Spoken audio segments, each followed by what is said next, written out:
حضرت ابو ہریرہ رضی اللہ عنہ سے روایت ہے کہ ہمارے اور آپ کے نبی جناب محمد رسول اللہ صلی اللہ تعالی علیہ وسلم نے ارشاد فرمایا کہ اگر میرے پاس بہت پہاڑ کے برابر اگر سونا ہوتا، حضور فرما رہے ہیں کہ اگر بہت پہاڑ جو ہے اگر اس کے برابر بھی اگر میرے پاس سونا ہوتا تو 3 راتیں گزر نہ پاتی کہ ان پورے سونا اور چاندی کو میں اللہ کی راہ میں خرچ کر دیتا غریبوں کا۔ عزیزان محترم، تو اس روایت سے میں یہ سمجھ میں آیا کہ اب جو رزق رب نے دیا ہے، جو دولت جو رب نے عطا کی ہے، تو اس کی راہ میں بھی خرچ کیا جائے۔ جیسا کہ اس نے خود ہی قرآن کے اندر کہا ہے کہ جو رزق میں نے تمہیں دیا ہے اس سے میری راہ میں خرچ کرو۔ عزیزان محترم، اس کے علاوہ حضور صلی اللہ علیہ وسلم نے حضرت اسماء رضی اللہ تعالیٰ عنہا سے فرمایا کہ خرچ کر اور شمار نہ کر، یعنی اللہ کی راہ میں دو لیکن اس کو شمار مت کرو، جو دے دیا پھر اس کو شمار نہیں کرنا ہے کہ خرچ کر اور شمار نہ کر، اللہ تعالیٰ شمار کر دے گا۔ تو شمار مت کر، تو دے چکا اب تو بھول جا، اب شمار بولے رب تعالیٰ کر دے گا۔ اور پھر مصطفیٰ نے فرمایا اور بند نہ کر کہ اللہ تعالیٰ تجھ پر بھی بند کر دے گا، یعنی اگر اللہ کے راستے میں تو نے دینا بند کر دیا، ادھر تو دینا بند کر دے گا، ادھر اللہ تعالیٰ تیرا رزق بند کر دے گا۔ اور بند نہ کر کے اللہ تعالیٰ تجھ پر بھی بند کر دے گا۔ کچھ دے جو تیری طاقت ہو، اب طاقت ہے 2 روپے کی، اب ہم دے رہے ہیں 10 روپے، تو اتنا بھی نہ ہونا چاہیے، اگر طاقت 2 روپے کی ہے تو 2 پیسہ دے دو اس کی راہ۔ 100 روپے کی طاقت ہے، 2 روپے 5 روپے دے دو اس کی راہ، لیکن اللہ کی راہ میں ضرور بھی ضرور ہمیں خرچ کرنا چاہیے۔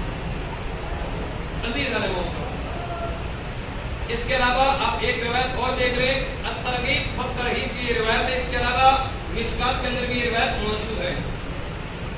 حضرت رزین رضی اللہ تعالیٰ نے حضرت علی سے روایت کی کہ پیارے آقا صلی اللہ علیہ وسلم نے فرمایا صدقہ دینے میں جلدی کرو، جو صدقہ ہے اس کو دینے میں جلدی کرو کہ بلا صدقہ کو نہیں پھیلانتی، یعنی اگر ہم صدقہ دیں گے تو مصیبتیں ہمیں گھیر نہیں پائیں گی، ادھر صدقہ دیا ادھر مصیبتیں دور ہوتی ہوئی نظر آئیں گی۔ ایک دوسری روایت میں بھی ہے کہ مصطفیٰ کریم صلی اللہ علیہ وسلم نے ارشاد فرمایا کہ صدقہ ایک بڑی بڑی مصیبتوں کو ٹال دیتا ہے، بڑی بڑی پریشانیوں کو ٹال دیتا ہے۔ کیا؟ صدقہ۔ جیسا کہ پچھلے سال بھی میں نے کہا تھا، اگر آپ کو ذہن میں ہو کہ کبھی ہم جیسے روڈ پہ جاتے تھوڑا سا ایکسیڈنٹ ہونے ہوتا ہے، بچ جاتے، یا تھوڑی بہت چوٹ ہو جاتی ہے، یا ایک دم نہیں آ پاتی، یا کوئی چھت سے گرنے والا ہوتا ہے وہ بچ جاتا ہے، تو ہم یہی سوچتے پتہ نہیں کس کی نیکی کام آئی، کون سے ہوتے ہیں کہ کری وہ کام آ گئی۔ یہی وہ صدقہ ہوتا ہے جو ہمارے راستے میں حفاظت بن کے آ جاتا ہے۔ تو صدقہ میں ہمیں سستی کاہلی ہرگز نہیں کرنا۔ عزیزان محترم، اس کے علاوہ جامع ترمذی کی روایت ہے، اس کے علاوہ یہ روایت صحیح ابن حبان کے اندر بھی موجود ہے۔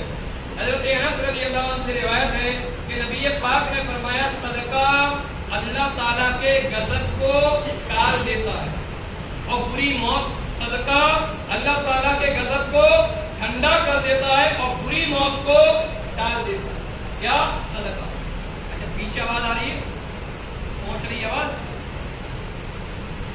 اس کے علاوہ ایک اور روایت دیکھ لیں، جامع ترمذی کی روایت ہے، اس کے علاوہ مشکات کے اندر بھی ملتی ہے۔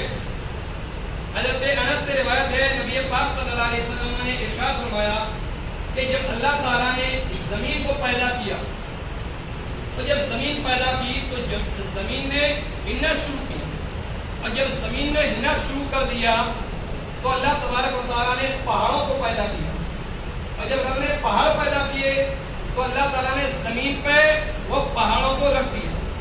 جب پہاڑ کو زمین پر رکھا تو زمین نے ہلنا بند کر دیا، پہلے ہل رہی تھی لیکن اب بند ہو گئی تھا۔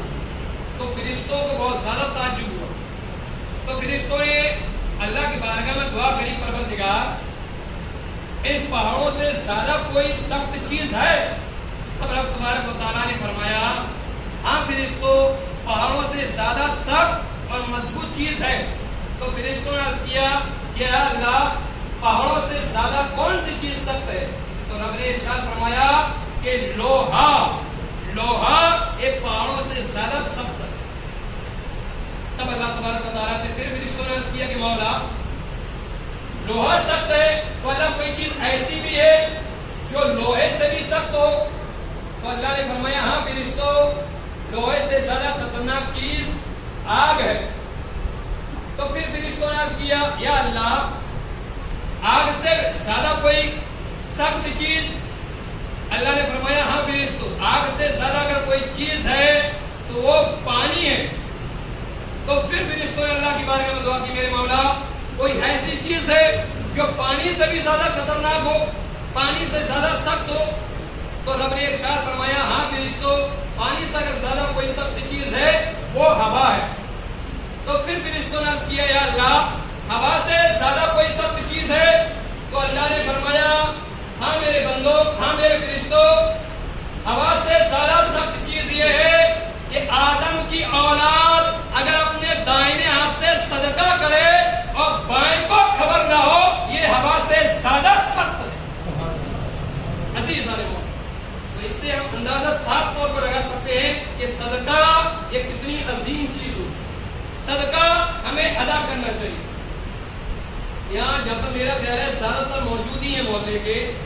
آپ کو سبھاش چندر کا ڈیٹا میں آپ کو بتاتا ہوں جو میرے مطابق ہے کسی اور کے نہیں میرے اپنے مطابق ہے تو شاید زکات تو 1% لوگ نکالتے ہوں گے. 1% یہ میرا ڈیٹا ہے خود کا. زکات 1% لوگ نکالتے ہوں گے 1%. اور صدقہ فطر زیادہ سے زیادہ 20 سے 25% لوگ صدقہ نکالتے ہیں. ورنہ آپ یہ سمجھو 70% لوگ 75% لوگ صدقہ بھی ادا نہیں کرتے. اور صدقہ فطر کا کیا معاملہ ہے؟ تو بولے کہ بھائی جب تک صدقہ فطر ادا نہیں کریں گے تو جو عبادتیں ہوتی ہیں ریاستیں ہوتی ہیں بندگی ہوتی ہے وہ زمین اور آسمان کے درمیان معلق رہتی ہیں لگتی ہوئی ہوتی ہے. تو جب مولوی لوگ یہ بیان دے دیتے ہیں تو کچھ لوگ اس سے آگے بڑھ کر کام کرتے ہیں. کہا ارے بھائی ہم نے تو عبادت کری نہیں ہے جو عبادت کرے وہ ادا کرے. ہم نے تو عبادت کری نہیں ہے تو لٹکے گا کیا جبکہ ہم نے عبادت ہی نہیں کری رمضان میں بھی. عزیز محترم اگر یہ سوچ بھی ہے تو آپ یقین کریں کہ سخت سے سخت گنہگار ہوں. آپ یہ سوچ رہیے کہ جو بھی ہمارے نبی نے فرما دیا جو بھی وہ اس کے اندر ایک نہیں بلکہ ایک جملے کے اندر ہزاروں حکمتیں موجود ہیں. اگر صدقہ کے لیے ہمارے نبی نے فرمایا ہے کہ صدقہ ادا کرو تو اس کا مطلب یہ ہے کہ صدقہ کے اندر بھی بے شمار حکمتیں اور خاصیتیں موجود ہیں. تو کوشش یہ ہونا چاہیے کہ صدقہ بھی آپ اپنے وقت ہی پر ادا کریں. یقیناً مسئلہ موجود ہے کہ صدقہ عید الفطر کی نماز سے پہلے ادا کرنا چاہیے. عید الفطر کی نماز سے پہلے ادا کر دیں لیکن کوشش یہ ہونا چاہیے کہ جتنی جلدی ادا کر دے جتنی جلدی اتنا فائدہ ہے کیونکہ رمضان میں جتنی جلدی ادا کر دے گا اتنا زیادہ ثواب پائے گا. تو ہمیں صدقہ میں تاخیر ہرگز نہیں کرنا چاہیے. عزیز محترم اس کے علاوہ بھی آپ روایت دیکھ رہے ہیں حضرت معاذ رضی اللہ عنہ سے روایت ہے کہ پیارے آقا صلی اللہ علیہ وسلم نے فرمایا صدقہ گناہوں کو ایسے دور کر دیتا ہے جیسے پانی آگ کو بجھا دیتا ہے. یہ تمام حدیثیں روایتیں ایک چیز پر دلالت کر رہی ہیں کہ صدقہ ایک بہت اہم چیز ہے جسے ہمیں ہر حال میں ہر صورت میں ادا کرنا ہے. عزیزان محترم ایک چیز آپ اور دیکھ لیں صدقہ آدمی کی عمر کو بڑھاتا ہے. صدقہ آدمی کی عمر کو بڑھاتا ہے. اب آپ کہیں گے بھائی عمر تو مقرر ہے عمر مقرر ہے بھائی قرآن میں کلو نفس ذائقۃ الموت ہر جاندار کو موت کا مزہ چکھنا ہے. ہر جاندار کوئی بھی جاندار ہو جان موجود ہے موت کا مزہ چکھنا ہے. لیکن موت کب آئے گی؟ وقت مقررہ پر موت آ جائے گی. اس میں نہ ادھر ہوگا نہ ادھر ہوگا. لیکن یقیناً صدقہ وہ چیز ہے جو موت کو بھی ٹال دی. صدقہ وہ چیز ہے، یہ حدیث ہے کہ جو موت کو ڈال دیتی ہے، اور صدقہ وہ چیز ہے جو زندگی میں برکت نہیں پیدا کرتی. صدقہ وہ چیز ہے جو انسان کے اندر نورانیت پیدا کرتی ہے. صدقہ وہ چیز ہے جو انسان کے اندر جو بیماریاں ہیں انہیں ختم کرتی ہے. صدقہ وہ چیز ہے جو انسان کو دن بدن نکھارتی ہوئی جاتی ہے. صدقہ بہت عظیم چیز ہے جسے ہر حال میں ہر صورت میں ادا کرنا چاہیے. عزیز محترم، اب ایک روایت آپ اور دیکھ لیں، اور یہ روایت بھی بہت اہم ہے. یہ بہار شریعت کی، میں ایک بہار شریعت کا ایک مسئلہ آپ کو بتا دوں اور آپ لوگ بڑے غور سے سن لیں، کیونکہ اگر کئی لوگوں کو صدقہ کے لیے کہا جائے، صدقہ فطر اور زکات کے لیے، تو آپ یہ بول دیتے ہیں کہ بھائی ہم نے نانی کو دے دی، ہم نے چچا کو دے دی، ہم نے فلاں صاحب کو دے دیا، زکات فطرہ دے دیا. اب کس کو دے دیا جائے وہ بھی دیکھ لیں آپ. اور اس مسئلے کو دیکھنے کے بعد آپ اندازہ لگا لیجیے گا کہ آپ کی زکات، آپ کا فطرہ صحیح جگہ لگا تھا یا نہیں لگا، اور جتنے دنوں سے دے رہے تھے وہ صحیح جگہ لگ رہا تھا، صحیح جگہ پہنچ رہا تھا یا نہیں پہنچ رہا تھا. آپ لوگ دیکھ لیں بہار شریعت جلد 5 صفحہ نمبر 56 پر ہے کہ زکات کے مصارف 7 ہیں. ان میں سے 2 کو ذکر کیا گیا ہے. نمبر 1 فقیر جو ایک وقت کا کھانا کھا لے تو دوسرے وقت کے لیے کھانا موجود ہو. ایک وقت کھانا کھا لے تو دوسرے وقت کے لیے موجود ہو. دوسرا مسکین کہ وہ شخص جس کے پاس ایک وقت کا کھانا ہے لیکن دوسرے وقت کے لیے انتظام نہیں، اور کچھ اسباب بھی نہ ہو، کچھ سامان بھی نہ ہو، کچھ انتظام نہ ہو سکے، اس لیے مسکین کو سوال کرنے کی اجازت ہے لیکن فقیر کو سوال کرنے تک کی اجازت نہیں. مسکین اگر زکات کا سوال کرے، فطرہ کا سوال کرے یا عام صدقہ کا اعلان کرے تو اس کے لیے اجازت ہے کہ مسکین اعلان کر سکتا ہے کہ میں مجبور ہوں، میں محتاج ہوں، میں پریشان ہوں، میں حقدار ہوں کہ مجھے زکات بھی دو، مجھے فطرہ بھی دو. یہ مسکین کر سکتا ہے، لیکن فقیر اعلان نہیں کر سکتا. کیوں؟ اس کے پاس ایک وقت کا موجود ہے تو دوسرے وقت کا بھی موجود ہے. آگے دیکھ رہے ہیں عزیز محترم، زکات و صدقہ کتنا محبوب عمل ہے جس سے اللہ تعالیٰ راضی ہو کر زکات دینے والے اور صدقہ کرنے والے کو جنت کا مستحق رب تبارک و تعالیٰ بنا دیا.